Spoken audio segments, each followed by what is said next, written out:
민중의 소리 이완배 기자 함께하겠습니다. 이완배 기자님. 네, 안녕하십니까? 네. 자, 오늘 어떤 이야기 준비하셨습니까? 예, 월요경제학 시간이죠. 오늘은 자만심과 공동체라는 좀 특이한 주제로 이야기를 나눠볼까 합니다. 자만심과 공동체. 네. 예. 사실 인간이 이기적이다 이런 말도 안 되는 전제를 허물어뜨리기 위해서 경제학뿐 아니고요. 생물학, 사회학, 진화학, 인류학, 심지어 신경학까지 진짜 별의별 학문들이 다 동원이 됐습니다. 경제학이 제 멋대로 씌워놓은 이기적 인간이라는 굴레를 벗어나기 위한 노력이 무지하게 많았던 거죠. 네. 물론 저처럼 이제 협력이나 협동 이런 걸 중시하는 사람들 중에는 사실은 그 누구도요. 인간이 태어날 때부터 무지하게 협동적인 유전자를 가지고 있다. 사람은 다 아름답고 이타적이고 선하다라는 주장을 펼치지 않습니다. 저도 당연히 그렇게 생각하지 않아요. 다만 인간을 단 한 줄로 이기적이다라고 규정해서는 안 된다는 게 저희들의 주장인 겁니다. 그리고 우리 인간이 언제 더 협력적일 수 있느냐라는 건 연구를 하고요. 그걸 더 추구해야 된다라고 믿는 거죠. 실제로 협력적이라는 것이 경쟁적 혹은 이기적인 것에 비해서 얼마나 더 효율적인가에 대한 여러 연구들이 있습니다.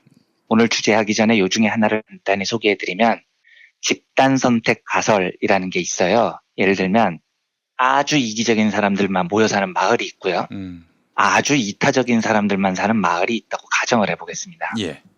근데 애초에 마을 숫자를 이렇게 세보면 이기적인 사람들이 사는 마을이 많았을까요? 이타적인 사람들이 사는 마을이 많았을까요?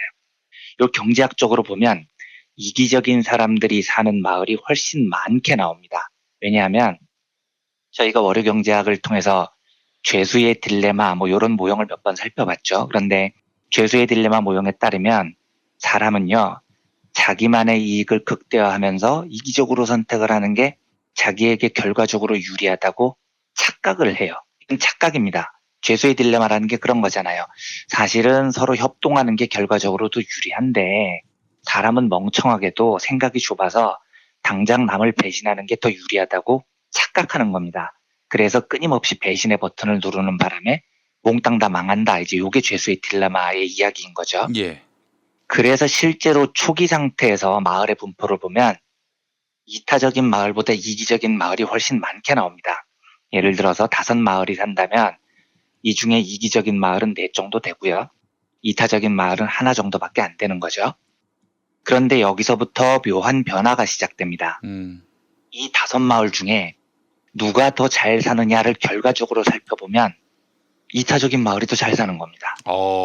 네, 집단 내에서는 이기적으로 구는 게 내 개인에게 또 이익이 된다고 착각하는 사람들이 많을지 모르겠지만 정작 시간이 지나고 마을이 운영되는 걸 보면 압도적으로 협동적인 마을이 더 잘 살아요. 예를 들어서 홍수가 났습니다. 네. 이 마을 도로가 박살이 났어요. 이타적인 마을의 주민들은 다 나와서 함께 복구를 합니다. 도로를 고치죠. 근데 이기적인 마을 사람들은 내가 나가서 왜 복구를 해야 돼? 돈 주는 것도 아닌데. 누가 대신 해주겠지. 나는 무임승차해야지.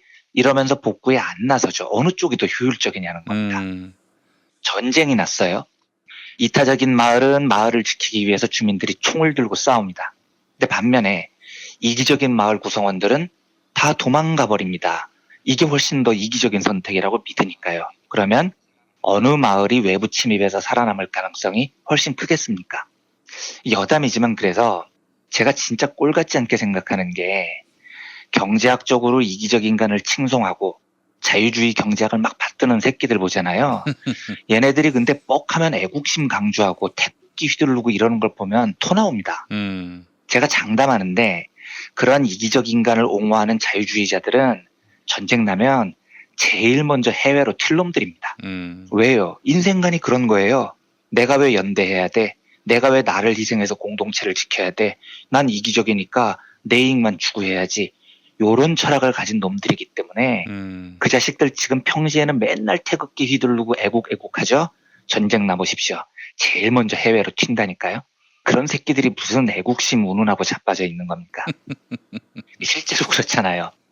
자유주의를 지지하는 자본가 놈들이 전쟁 나면 총 들고 싸울 것 같습니까? 튈 것 같습니까? 이재용이 싸울 것 같은가요? 튈 것 같은가요? 이 진짜 웃기는 이야기입니다. 네? 군대도 안 간 새끼들이 뭘 전쟁 나면 총 들고 싸우겠습니까? 이재용 군대 안 갔나요? 이재공도 안 갔습니다. 면제인데 면제 이유가 허리 디스크거든요. 예, 예. 그런데 골프는 프로급으로 치신대요, 이분이요. 개그입니다, 진짜. 실제로 이병철의 장남 이맹희는 한국 전쟁이 터졌을 때 군대 가야 되는데 즉각 일본으로 튄 경험이 있습니다. 그러니까 실제로 예. 돈 많은 새끼들은 맨날 말로만 애국심 강조하고요. 총소리 한 방 딱 터지면 제일 먼저 튑니다. 그 전에 튀겠죠. 그 전에 튀겠죠. 정보 입수도 빠르니까요. 그래서 이런 자들이 모여 사는 마을은 외부 전쟁에 매우 취약해요. 반면에 이타성과 공동체 정신을 가진 마을은 전쟁, 가뭄, 홍수 등등 외부의 강한 자극에 대비하면 훨씬 더 경쟁력이 강한 겁니다. 자, 그러면 어떤 마을의 세력이 점점 불어날까요? 제가 나그네인데 어느 마을에 정착을 하고 싶겠습니까? 당연히 이타적 마을에 정착하고 싶은 겁니다. 아무도 모르는 마을에 가서 정착을 할 때 이웃의 도움을 받아야 되는데 이기적 마을에서는 아무도 나를 안 도와줘요. 이러면 정착하기 힘들잖아요. 그래서 사람들은 이타적인 마을을 선택하고요. 이타적인 마을이 세를 불려나가는 현상이 생깁니다. 이게 집단 선택 가설이라는 건데요. 예. 근데 문제는 이론적으로는 그런데 역사적으로 보면 이 집단 선택 가설이 맞는 부분도 있고요. 맞지 않는 부분도 있습니다. 어떤 점에서 맞냐? 이타적인 마을이 이기적인 마을에 비해서 월등히 경쟁력이 높다는 부분은 대부분 연구 결과에 의해서 맞아요. 네. 그런데 정작 이타적 마을의 숫자가 불어나는 속도를 보면 생각만큼 빠르지 않습니다. 그러니까 집단 선택 가설에 따르면 여기 사람들이 막 모이고 새가 막 불어나야 되잖아요. 그렇죠. 그런데 그렇지 않다는 거예요. 왜냐하면 이런 마을은 시간이 지날수록 내부에서 붕괴가 되는 경우가 많기 때문입니다. 그러니까 이게 표현이 좀 잔인하지만 저는 이기심은 전염병 같은 거라고 이야기를 해요. 예. 죄수의 딜레마 게임이나 제가 과거에 말씀드렸던 사슴사냥 게임 같은 게임 이론에 따르면 협동은요, 훨씬 뛰어난 성과를 내지만 그걸 유지하기가 정말 어렵습니다. 왜냐하면 10명의 구성원 중에 딱 한 놈만 배신하겠다고 작심을 하잖아요. 예. 이 순간 나머지 사람들도 배신을 하는 게 유리하다는 판단을 합니다. 그러니까 공동체의 협동성은 깨지기가 굉장히 쉬워요. 예.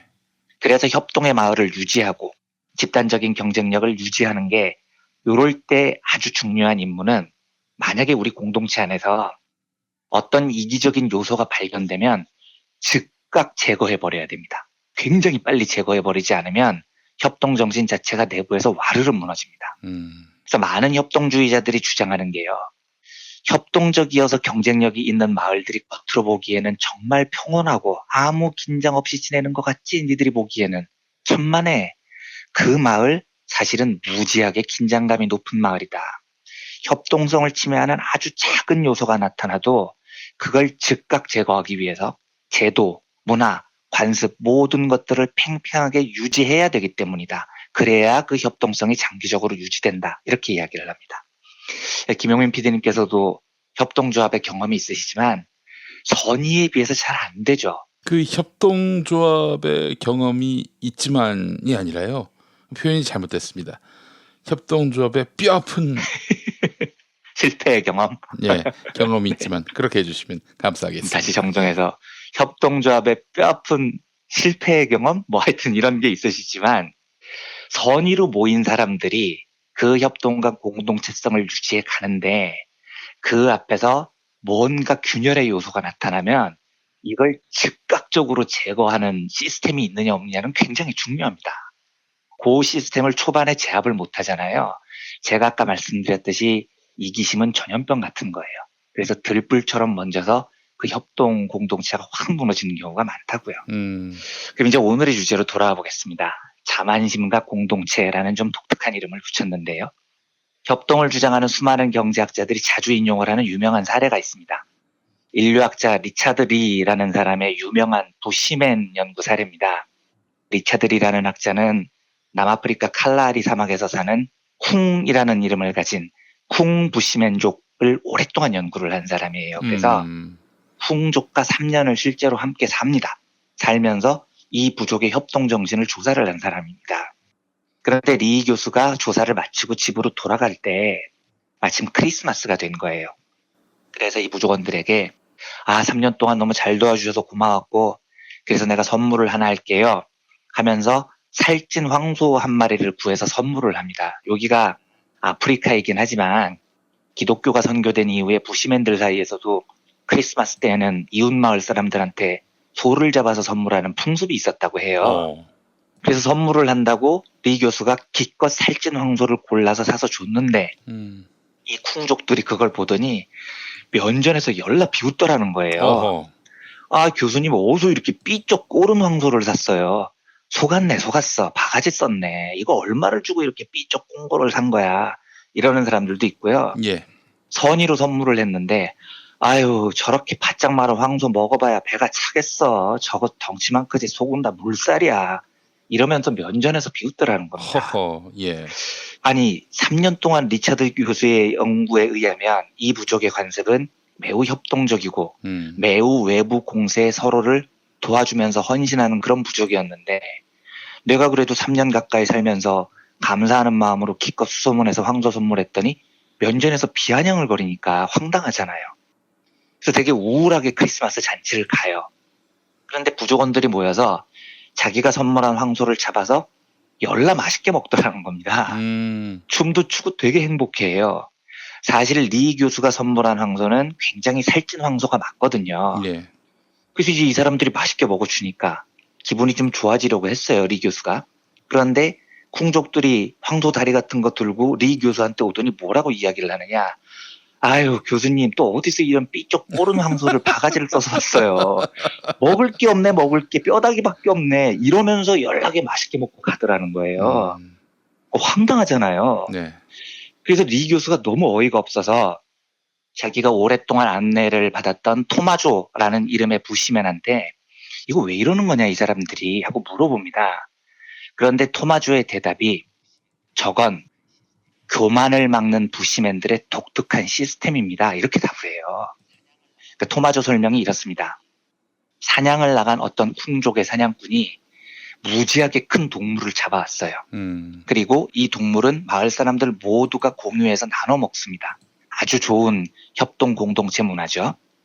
그런데 문제는 큰 동물을 잡아온 사냥꾼이 으쓱대기 시작하면 그 공동체가 깨진다는 겁니다. 사냥꾼이 예를 들어서 야 오늘 큰 거 잡아와서 나 때문에 너희들 배불리 먹는 거야. 이런 행동을 보이고요. 다른 민중들이 아유 당신 덕분에 잔뜩 먹게 됐어요. 당신이 짱이에요. 이러면 큰 동물을 잡아온 사냥꾼에게 권력이 생깁니다. 그리고 그 권력 때문에 사람을 깔보게 된다는 겁니다. 예. 그래서 쿵족의 전통은 누군가가 큰 짐승을 잡아오면 잡아온 사냥꾼이 먼저 거꾸로 행동을 해요. 아유 오늘 사냥 조졌네요. 나는 사냥에 소질이 없는 것 같아요. 잡아도 이렇게 삐쩍 꼬른 애들만 잡게 되네요. 미안해요. 이러고 들어온다는 겁니다. 커다란 거 잡고요. 그러면 마을 부족들이 입이 귀에 걸립니다. 왜냐하면 그런 이야기를 듣는 순간에 이미 이 사냥꾼이 큰 걸 잡아왔다는 뜻이라는 걸 아는 거죠. 오늘 저녁은 배불리 먹는 겁니다. 그런데 주민들은 또 어떻게 대답을 하느냐. 살찐 짐승 잡은 거 보고도 아이고야 어디서 이런 뼈다귀를 잡아왔어? 아유 요걸 잡아왔다고 마을 사람들 다 모이게 한 거야? 이렇게 삐쩍 마른 놈 잡았는 줄 알았으면 내가 여기 먹으러 오지도 않았지? 에이 오늘 저녁은 물이나 마셔야겠네. 일부러 막 앞에서 이렇게 쫑코를 준다는 겁니다. 그런데 이게 농담이라는 사실을 모두가 알아요. 하지만 누구도 이 농담에서 벗어나지 않습니다. 그래서 이걸 설명을 하면서 토마조라는 부시맨이 리 교수한테 한 말이 이렇습니다. 어떤 사람이 너무 많은 짐승을 잡게 되면 그 사람은 자기가 추장처럼 대단한 사람이 된 걸로 착각하게 돼요. 그리고 다른 사람들을 자기 하인이나 자기보다 못한 사람으로 여기죠. 그렇게 되는 걸 그냥 보고만 있어서는 절대 안 돼요. 잘난 체하거나 교만한 사람들을 우리는 절대 그냥 두지 않습니다. 이걸 그냥 두면 그런 교만이나 자만심이 언젠가 우리 형제 자매들을 죽이거든요. 그래서 우리는 항상 그가 사냥한 짐승의 고기가 정말 형편없다고 일부러 말하는 거예요. 이런 식으로 그의 마음에 교만함이 차지 않게 해서 그걸 겸손하게 만들어주는 거죠. 이렇게 답을 합니다. 제가 이 쿵족의 행동이 좋다 나쁘다를 말씀드리려는 게 아니고요. 공동체를 유지하는 일이 이렇게 어렵다는 걸 말씀드리려는 겁니다. 협동적 공동체는 그냥 가만 놔두면 유지되는 게 아닙니다. 요건 쿵족만의 문화와 규범이겠지만 공동체를 깨려는 어떤 작은 병원균, 쿵족은 이걸 잘난 체, 교만이라고 봅니다. 그리고 이게 보이는 즉시 그 사회 전체가 시스템적으로 달려들어서 그 자만심이나 교만함이 뿌리를 내릴 수 없도록 제어를 해버리죠. 이런 철저한 문화고 규범이 지켜져야만이 그 마을의 공동체성이 유지된다는 겁니다. 자, 보십시오. 어떤 집단이 성과를 냈을 때요. 그 집단이 성과를 잘 유지해 가면서 오랫동안 경쟁력 있는 공동체로 남는 경우를 보면 구성원들 대부분이 다 겸손합니다. 공을 서로에게 돌려요. 그런데 반면에 한두 번 경쟁력을 보인 집단 공동체가 세 번째, 네 번째 깨지는 경우가 꽤 있습니다. 왜냐? 그 안에 가보면 공치사 하는 놈들끼리 싸움을 시작을 해요. 야, 이번 성공은 내 덕이야. 웃기는 소리 하고 있네 임마. 네가 뭘 잘했어. 내가 잘해서 그런 거야. 이렇게 잘난 척하는 사람들이 경쟁을 시작하잖아요. 공동체성이 대부분 깨집니다. 투쟁도 마찬가지예요. 실제로 저는 투쟁은 훨씬 더 심하다고 생각을 하는데 예.